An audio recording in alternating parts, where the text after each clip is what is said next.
Hello everyone, welcome to my channel Secret Brains. Myself Preeti Yadav.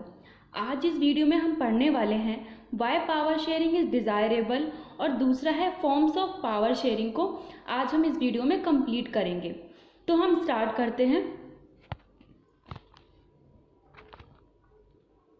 2 videos में हमने देखा था कि व्हाट इज़ पावर शेयरिंग और हमने वहाँ पर 2 केस स्टडीज़ पढ़ी थी जिसमें बेल्जियम और श्रीलंका की केस स्टडी दी गई थी, जिसके अंदर जो श्रीलंका था वो अपने पावर्स को शेयर नहीं करता, जिसकी वजह से वहाँ पर सिविल वॉर हो जाता है।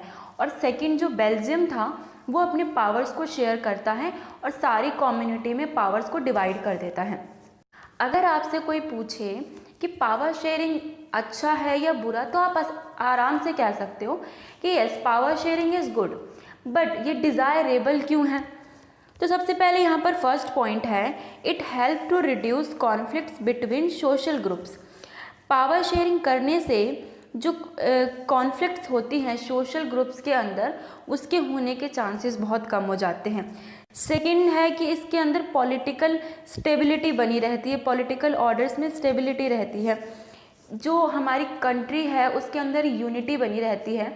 अगर आप यहाँ पर एक एग्जांपल ले लें कि कंट्री में बहुत से रिलीजन लैंग्वेज बेसिस पर बहुत सी कम्युनिटीज़ रहती हैं, अगर उनको हम छोड़ दें और वहाँ पर जो मेजॉरिटी में लोग हैं उनमें सारे पावर्स को डिवाइड कर दें, उन्हीं के मिनिस्टर्स हों एंड उन्हीं की सारी बातें मानी जाए, तो इससे क्या होगा, जो अदर कम्युनिटी के लोग हैं उनमें क्या होगा, यूनिटी नहीं बनेगी।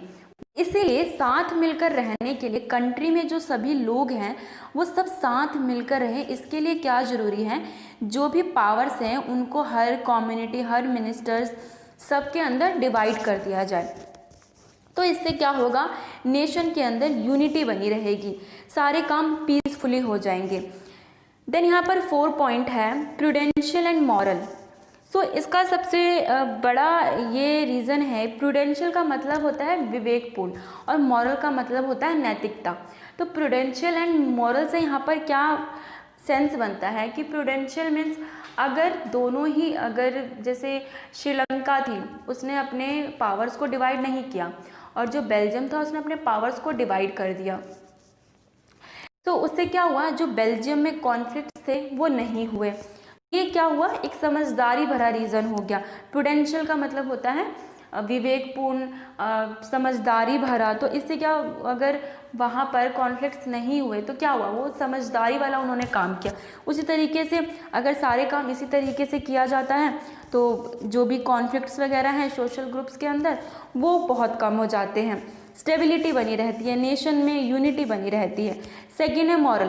तो यहाँ पे मॉरल का क्या मतलब है, अगर आप कहते हो कि हमारी कंट्री जो है वो डेमोक्रेटिक कंट्री है, बट डेमोक्रेसी के अंदर क्या होता है, आपको इक्वल राइट्स दिए जाते हैं, 1 वोट 1 वैल्यू होता है, अपने जो लीडर्स होते हैं उन्हें चूज़ करने का अधिकार होता है। अगर ये सारी चीज़ें, अगर कोई इंसान बोल रहा है, अगर कोई कंट्री बोल रहा है कि हम डेमोक्रेटिक कंट्री हैं और वो इन सारी चीज़ों को लागू नहीं करता कंट्री के अंदर, मीन्स वो उसका मॉरल नहीं है। अगर आप बोल रहे हो कि हम अच्छे इंसान हैं तो वो आपका मॉरल है। अगर आप अच्छा होने का सिर्फ दिखावा कर रहे हो तो वो आपका मॉरल नहीं हुआ। इसी तरीके से यहाँ पर अगर कोई कंट्री बोलती है कि हम डेमोक्रेटिक कंट्री हैं तो उन्हें वो डेमोक्रेटिक का जो एक फीचर्स है वो मैंने लास्ट वीडियो में आपको बता दिया है, आप वहाँ पे जाके देख सकते हैं। तो अगर कोई बोलता है कि डेमोक्रेटिक कंट्री है तो जो उसके फीचर्स है वो सारे फीचर्स होने चाहिए, पावर शेयर्स होने चाहिए, तभी वो मॉरल, उसका नैतिकता कहलाएगी। ना अब हम यहाँ पर 3 फॉर्म्स ऑफ पावर शेयरिंग देखने वाले हैं, जिसके अंदर सबसे पहला है हॉरिजॉन्टल डिस्ट्रीब्यूशन ऑफ पावर। सो यहाँ पर क्या होता है, जो पावर्स होती हैं वो जो शेयर की जाती हैं वो डिफरेंट ऑर्गन्स में शेयर की जाती हैं, जैसे लेजिस्लेचर, एग्जीक्यूटिव एंड जुडिशरी, जो कि एक डेमोक्रेटिक कंट्री का बेस होता है। ये डेमोक्रेटिक कंट्री के जो पिलर्स होते हैं उनमें जो है पावर शेयर करना बहुत इम्पॉर्टेंट होता है। यहाँ पर इम्पॉर्टेंट क्या है, जो ये पिलर्स हैं लेजिस्लेचर, एग्जीक्यूटिव एंड जुडिशरी, ये एक दूसरे को चेक करते रहते हैं। जैसे यहाँ पर है लेजिस्लेचर, लेजिस्लेचर का काम क्या होता है? लॉ बनाना। दूसरा है यहाँ पर एग्जीक्यूटिव। एग्जीक्यूटिव का काम क्या होता है? इम्प्लीमेंट करना कंट्री के अंदर जो भी लॉ बनाए गए हैं। थर्ड जो है यहाँ पर जुडिशरी। जुडिशरी का काम होता है दोनों ही पिलर्स को रिव्यू करना। अगर वो काम सही से कर रहे हैं तो ठीक है, अदरवाइज अगर कोई काम वो गलत कर रहे हैं तो उसके लिए सज़ा भी दे सकती है। जो हमारे कोर्ट्स होते हैं डिस्ट्रिक्ट लेवल के और हाई कोर्ट्स होती हैं जो हमारी स्टेट लेवल, और जो सुप्रीम कोर्ट होती है हमारी, वो इनको सज़ा भी दे सकती है। इसी को ही चेक एंड बैलेंस कहा जाता है। चेक एंड बैलेंस का मतलब यहाँ पर यह है कि जो पिलर्स हैं वो एक दूसरे को तो चेक करती रहती है। इससे क्या होता है? बैलेंस बना रहता है तीनों जो ऑर्गन्स हैं उनके अंदर।